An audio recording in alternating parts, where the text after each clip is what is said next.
എൻ്റെ പേര് അശ്വതി എന്നാണ്. ഞാൻ ആലപ്പുഴ ജില്ലയിലെ ചെങ്ങന്നൂർ എന്ന സ്ഥലത്തു നിന്നാണ് വരുന്നത്.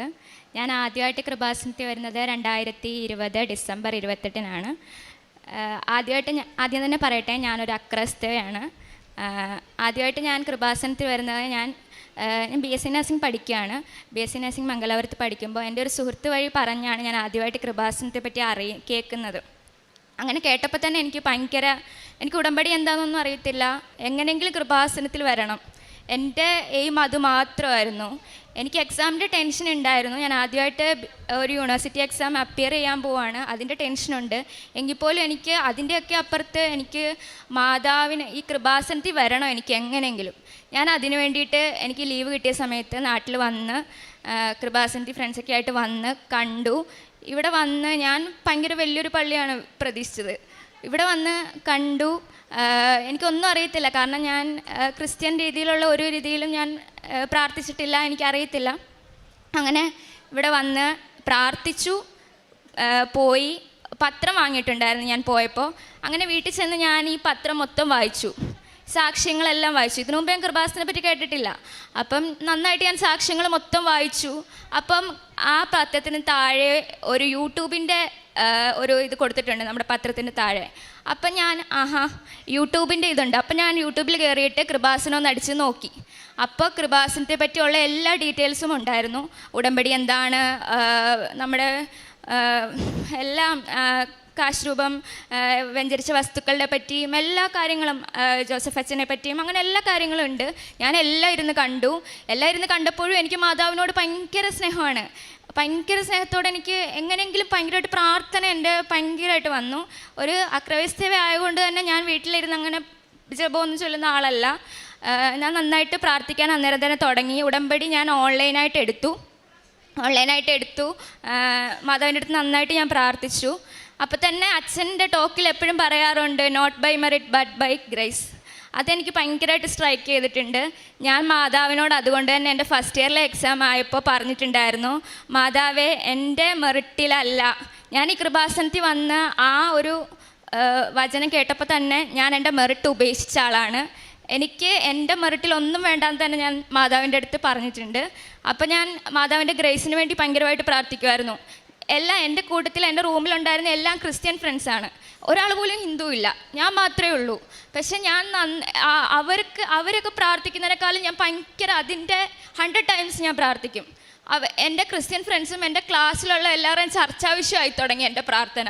ഞാൻ പള്ളിയിൽ എല്ലാ ദിവസവും പോകുന്നു, ഭയങ്കരമായിട്ട് പ്രാർത്ഥിക്കുന്നു. എൻ്റെ ക്ലാസ് തന്നെ ആരും കൃപാസനത്തിലെ ഉടമ്പടി ഒന്നും എടുത്തിട്ടുണ്ടായിരുന്നില്ല. ആലപ്പുഴയിൽ നിന്നുള്ള സ്റ്റുഡൻസൊക്കെ ഉണ്ടെങ്കിൽ പോലും അവർക്ക് അറിയാം, എന്നാലും ഉടമ്പടി ഒന്നും എടുത്തിട്ടില്ല. പക്ഷേ ഞാൻ വഴി അവരൊക്കെ ഉടമ്പടിയിലേക്ക് വന്നിട്ടുണ്ട്. ഞാനിങ്ങനെ മാതാവിൻ്റെ ഫസ്റ്റ് ഇയറിൽ ഗ്രേസിന് വേണ്ടി പ്രാർത്ഥിച്ചെന്ന് പറഞ്ഞല്ലോ. അപ്പം എനിക്ക് അനാട്ടമി പോലുള്ള വിഷയങ്ങളൊക്കെ നല്ല ടഫാണ്. ഞാൻ അതിൻ്റെ ടെക്സ്റ്റ് പോലും വാങ്ങിയിട്ടില്ല. ഏതോ ഒരു സുഹൃത്തിൻ്റെ ടെക്സ്റ്റ് വെച്ചാണ് ഞാൻ പഠിച്ചത്. എനിക്ക് ഇഷ്ടമല്ലാത്തത് കൊണ്ട് എനിക്ക് ആ ടെക്സ്റ്റ് വേണ്ടാന്നുള്ള ഒരു ഇതായിരുന്നു. എനിക്ക് പ്രാർത്ഥനയുണ്ട്. അതുകൊണ്ടൊക്കെയാണ് ഞാൻ 3 മണിക്ക് എണീച്ച് പ്രാർത്ഥിക്കും, കൊന്ത എത്തിക്കും. എൻ്റെ സുഹൃത്തുക്കൾ വഴി ഞാൻ കൊന്ത പഠിച്ചു. അങ്ങനെ എല്ലാ പ്രാർത്ഥനകളും ഞാൻ പഠിച്ചു. എല്ലാവരും ഉറങ്ങുന്ന സമയത്തും പഠിക്കുന്ന സമയത്തും ഞാൻ പ്രാർത്ഥിക്കും. ഞാൻ പാത്തിരുന്ന് വരെയും പ്രാർത്ഥിച്ചിട്ടുള്ള സമയമുണ്ട്. എപ്പോഴും എല്ലാവരും ഇങ്ങനെ പറയും, എനിക്ക് പ്രാർത്ഥന മാത്രമേ ഉള്ളൂ, പഠിത്തമേ ഇല്ല എന്ന് പറയുമ്പോഴും ഞാൻ ഒളിച്ചിരുന്ന് വരെയും പ്രാർത്ഥിച്ചിട്ടുണ്ട്. അങ്ങനെ ഗ്രേസിന് വേണ്ടി ഞാൻ ഭയങ്കരമായിട്ട് ഫസ്റ്റ് ഇയർ പ്രാർത്ഥിച്ചു. അങ്ങനെ നഴ്സിംഗ് പഠിക്കുന്ന എല്ലാവർക്കും അറിയാം, ഗ്രേസ് മാർക്ക് എന്ന് പറഞ്ഞൊരു ഓപ്ഷൻ ഉണ്ട്. അത് ദൈവത്തിൻ്റെ ഗ്രേസ് തന്നെയാണ്, അതല്ലാതെ വേറെ ആർക്കും ഇട്ട് കൊടുക്കത്തില്ല. അപ്പം ഞാൻ മാതാവിനോട് പ്രാർത്ഥിച്ച്, ഇപ്പം എനിവേസ് ഞാൻ തോറ്റുപോയാലും എനിക്ക് തോക്കാനുള്ള മാർക്കേ ഉള്ളൂ എങ്കിൽ പോലും മാതാവ് നിൻ്റെ ഗ്രേസ് തന്നിട്ട് എനിക്ക് പാസ്സാക്കണമെന്ന് ഞാൻ എപ്പോഴും പ്രാർത്ഥിക്കുമായിരുന്നു. അങ്ങനെ റിസൾട്ട് വന്നപ്പോൾ ഞാനും എൻ്റെ സുഹൃത്തും ഒന്നിച്ചിരുന്നാണ് പഠിച്ചത്. ഞാൻ കുറേ സെയിം മാർക്കായിരുന്നു, സെയിം മാർക്ക്, ഒരു ഡിജിറ്റ് പോലും വ്യത്യാസമില്ല, സെയിം മാർക്ക്. പക്ഷേ എനിക്ക് 3 സബ്ജക്റ്റിന് ഗ്രേസ് മാർക്ക് കിട്ടി, അവൾക്ക് കിട്ടിയില്ല, അവൾ ഫെയിലായി. ഞാൻ ആ 3 മാർക്കിന് 3 ഗ്രേസ് മാർക്ക് കിട്ടിയ കൊണ്ട് ഞാൻ ആ ഫസ്റ്റ് ഇയർ പാസ്സായി. അതുപോലെ 2ാമത്തെ വർഷം വന്നപ്പോഴത്തേന് എനിക്ക് ഭയങ്കര വിശ്വാസമായി, അമ്മ മാതാവിൻ്റെ ഗ്രേസ് എനിക്ക് കിട്ടിയല്ലോ. അപ്പോൾ എനിക്ക് നല്ല വിശ്വാസമായിരുന്നു. അങ്ങനെ വിശ്വസിച്ച് ഞാൻ പ്രാർത്ഥിച്ചു വന്നിരുന്നപ്പോൾ എൻ്റെ ജീവിതത്തിൽ കുറച്ച് ഇമോഷണലി എന്നെ തളർത്തുന്ന കുറേ കാര്യങ്ങൾ എൻ്റെ ലൈഫിലുണ്ടായി. അപ്പോൾ എൻ്റെ പ്രാർത്ഥന ലൈഫ് എന്ന് പറഞ്ഞാൽ ഞാൻ ഭയങ്കരമായിട്ട് എപ്പോഴും പ്രാർത്ഥിക്കുന്ന ആളാണ്. എൻ്റെ ലൈഫ് അങ്ങനെ ആയിരുന്നു. ഞാൻ ഉടമ്പടി ഇവിടെ വന്ന് പ്രാർത്ഥിക്കാൻ തുടങ്ങി പിന്നെ അങ്ങനെയാണ്. അപ്പം ഞാൻ അതിൽ നിന്ന് ചെറിയ രീതിക്ക് മാറാൻ തുടങ്ങി. എൻ്റെ പ്രാർത്ഥനാ ലൈഫ് എനിക്ക് നഷ്ടപ്പെട്ടു തുടങ്ങി. അപ്പം സെക്കൻഡ് ഇയറിലെ എക്സാം വന്നപ്പം എനിക്ക് പഠിക്കാനും പറ്റിയിട്ടില്ല. ഞാൻ ഒന്നും പഠിക്കാതെ തന്നെയാണ് പോയി അറ്റൻഡ് ചെയ്തത്. അപ്പോൾ എനിക്ക് ഉറപ്പായിരുന്നു ഫെയിൽ ആവുമെന്ന് ഉറപ്പായിരുന്നു. എങ്കിലും ഞാൻ മനസ്സിലോർത്തായിരുന്നു ഞാൻ പ്രാർത്ഥിച്ചിരുന്നെങ്കിൽ ഞാൻ പാസ്സാവുമെന്ന്. പക്ഷെ എനിക്ക് പ്രാർത്ഥനയില്ലായിരുന്നു. അങ്ങനെ ഞാൻ എക്സാമിൽ റിസൾട്ട് വന്നപ്പോൾ 2 വിഷയങ്ങൾക്ക് ഞാൻ ഫെയിലായി. സെക്കൻഡ് ഇയറിൽ ഫെയിലായെങ്കിൽ അത് കഴിഞ്ഞിട്ട് ഞാൻ വീണ്ടും എഴുതി. അപ്പോൾ എനിക്കറിയാം വലിയ പ്രാർത്ഥനയൊന്നും ഇല്ലാതെ വീണ്ടും ഞാൻ എഴുതി. എന്നാലും ഞാൻ മാതാവിനോട് നന്നായിട്ട് പ്രാർത്ഥിക്കും, പക്ഷേ എന്നത്തെ പോലെ ഇല്ല. അങ്ങനെ ഞാൻ എക്സാം അപ്പിയർ 2 വീണ്ടും ഞാൻ സപ്ലിക്ക് കൊടുത്ത് ഞാൻ സപ്ലി എഴുതി. എനിക്ക് ഏറ്റവും പാടുള്ള വിഷയം കിട്ടി. പക്ഷേ എല്ലാവരും പറയും എളുപ്പമാണെന്ന് പറയുന്നൊരു സബ്ജക്റ്റ് ഉണ്ട്, MSN എന്ന് പറയും. അത് എല്ലാവർക്കും എളുപ്പമാണ്, വെറുതെ പോയിരുന്ന് എഴുതിയാൽ മതി കിട്ടും എന്ന് എല്ലാവരും പറയുന്ന സബ്ജക്റ്റാണ്. പക്ഷേ അത് വീണ്ടും മാതാവ് എനിക്ക് ഫെയിലാക്കി. അപ്പം തന്നെ എനിക്ക് മനസ്സിലായി ഞാൻ അത്രയും മാതാവുമായിട്ട് അടുത്ത് നിൽക്കുന്ന ആളാണ്. എപ്പോഴും ഞാൻ പ്രാർത്ഥിക്കുന്നതാണ് എന്നെ ഈ അൾത്താരെ കയറ്റിയെന്ന് സാക്ഷ്യം പറയിക്കണേ. എപ്പോഴും ഞാനത് പറഞ്ഞുകൊണ്ടിരിക്കുന്നതാണ്. ജോസഫ് അച്ഛൻ്റെ ടോക്കിലൊക്കെ കേൾക്കുമ്പോൾ എനിക്ക് ഞാൻ എപ്പോഴും പ്രാർത്ഥിക്കും അങ്ങനെ തന്നെ. അങ്ങനെ എനിക്ക് വീണ്ടും ഫെയിലായി കഴിഞ്ഞപ്പോൾ എനിക്ക് ഭയങ്കര സങ്കടമായി. എനിക്ക് ഫെയിലായതിനേക്കാളും ഭയങ്കര സങ്കടമെന്ന് വെച്ചാൽ എൻ്റെ പ്രാർത്ഥനാ ലൈഫ് എനിക്ക് വീണ്ടും അതുപോലെ കൊണ്ടുവരണമെന്നായിരുന്നു. അങ്ങനെ ഞാൻ നല്ല അടിപൊളിയായിട്ട് പ്രാർത്ഥിക്കാൻ തുടങ്ങി. ഞാൻ ഉറക്കമുളച്ച് തന്നെ പ്രാർത്ഥിക്കാൻ തുടങ്ങിയെന്ന് പറയാം. ഉറങ്ങാതെ തന്നെ പ്രാർത്ഥിക്കാൻ തുടങ്ങി. എല്ലാവരും എക്സാമിന് തലേദിവസം ഒന്നും ഉറങ്ങാറില്ല, പഠിക്കുമായിരിക്കും. ഓൾമോസ്റ്റ് എല്ലാവരും പഠിക്കുക തന്നെയാണ്. ഞാൻ ആ സമയത്ത് പോലും പഠിക്കുന്ന സമയം പോലും എനിക്ക് പ്രാർത്ഥിക്കാൻ ഞാൻ യൂട്ടിലൈസ് ചെയ്യുമായിരുന്നു. അങ്ങനെ ഞാൻ പ്രാർത്ഥിച്ചു. എനിക്ക് സെക്കൻഡ് ഇയറിൽ ആ സബ്ജക്റ്റ് കിട്ടി. തേർഡ് ഇയറും കൂടെ ഞാൻ ഒന്നിച്ചാണ് എഴുതിയത്. അപ്പോൾ തേർഡ് ഇയറിൽ എനിക്ക് ഫസ്റ്റ് ക്ലാസ് തന്നു. ഫസ്റ്റ് ക്ലാസ് കിട്ടി, ഞാൻ വിജയിച്ചു. ഇന്നലെ എൻ്റെ ഫോർത്ത് ഇയറിൻ്റെ റിസൾട്ട് വന്നു. അതുകൊണ്ടൊക്കെ ഞാൻ ഫോർത്ത് ഇയറിലെ എക്സാം അപ്പിയർ ചെയ്യാൻ പോയപ്പോഴും ഞാൻ നന്നായിട്ട് പ്രാർത്ഥിക്കുമായിരുന്നു. നന്നായിട്ട് പ്രാർത്ഥിച്ചിട്ട് തന്നെയാണ് പോയത്. ഞാൻ വിശ്വാസപ്രമാണം ചൊല്ലി എൻ്റെ ഹാളിൻ്റെ ഒരു സൈഡിൽ ഇട്ടിട്ടാണ് ഞാൻ പോകുന്നത്. അതുപോലെ തന്നെ എൻ്റെ ആൻസർ ഷീറ്റിൽ ഞാൻ കുരിശ് വരച്ച് പ്രാർത്ഥിക്കുമായിരുന്നു തൈലം വെച്ചിട്ട്. അങ്ങനെ തന്നെ ഞാൻ എക്സാം എഴുതാൻ തുടങ്ങിയത്. പക്ഷേ ഞാൻ എന്തൊക്കെയോ നോക്കിയിട്ട് പോയി.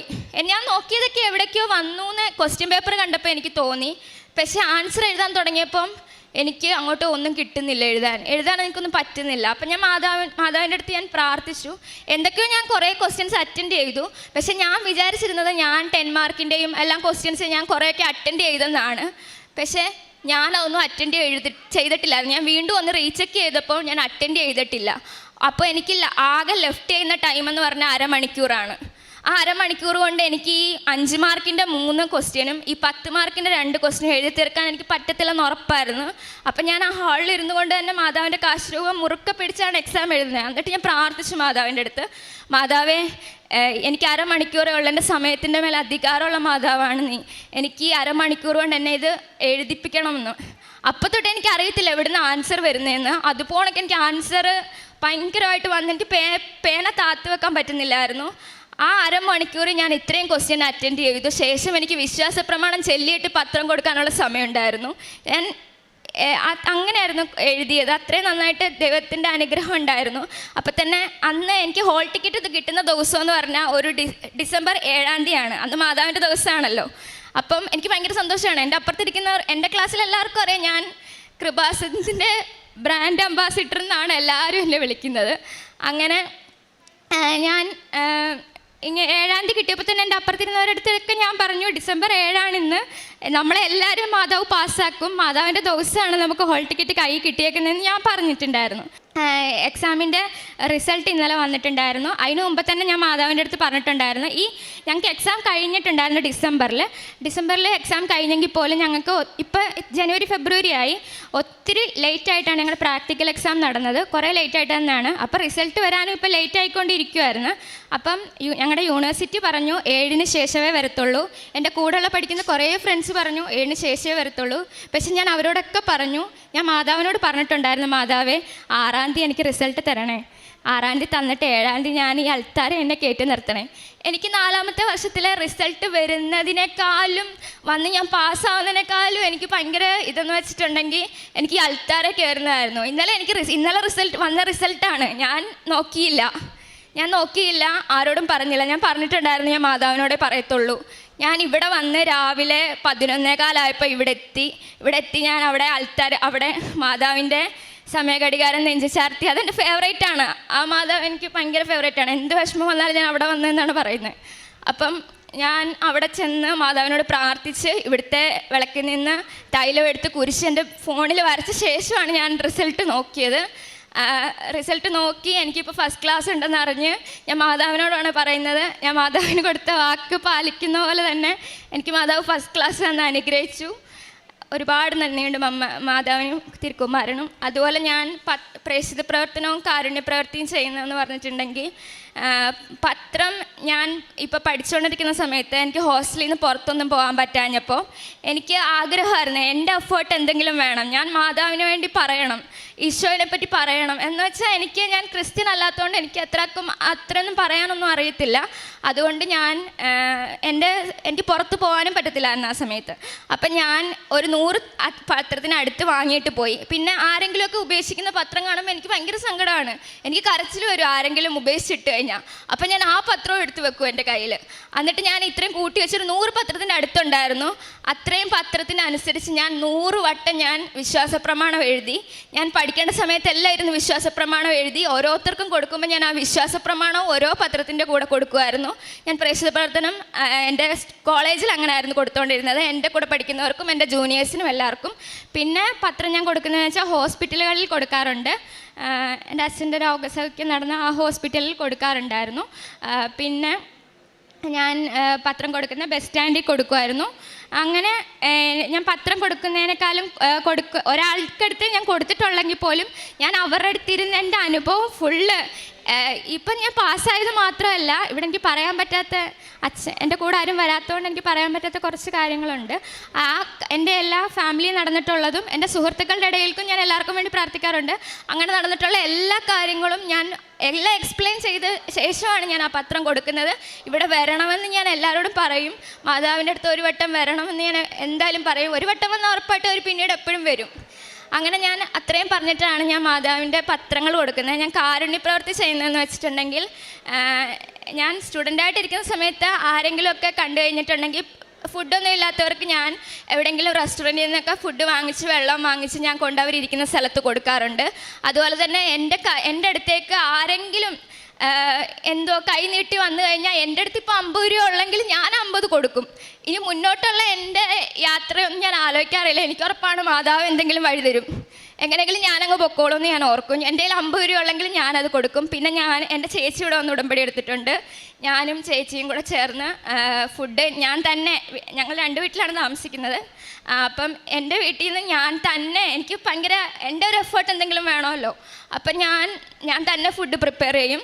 ഞാൻ തന്നെ ഫുഡ് പ്രിപ്പയർ ചെയ്ത് തന്നെ പൊതി കെട്ടി ഞാനും ചേച്ചിയും കൂടെ കൊണ്ട് പൊതികൾ കൊടുക്കാറുണ്ട്. ഞാൻ ഒറ്റയ്ക്ക് പോയി കൊടുക്കാറുണ്ട്. അങ്ങനെയാണ് എൻ്റെ കാരുണ്യ പ്രവൃത്തികൾ ചെയ്യുന്നത്. ഞാൻ എല്ലാവരോടും മാതാവിനെ ഈശോയെ പറ്റി പറയാറുണ്ട്, പത്രം കൊടുക്കാറുണ്ട്. എൻ്റെ ഫ്രണ്ട്സിൻ്റെ ഇടയിൽ ഞാൻ വഴി ഒരുപാട് പേര് വന്ന് ഉടമ്പടി എടുക്കുകയും ഒക്കെ ചെയ്യാറുണ്ട്. നന്ദി ഈശോയ്ക്കും മാതാവിനും.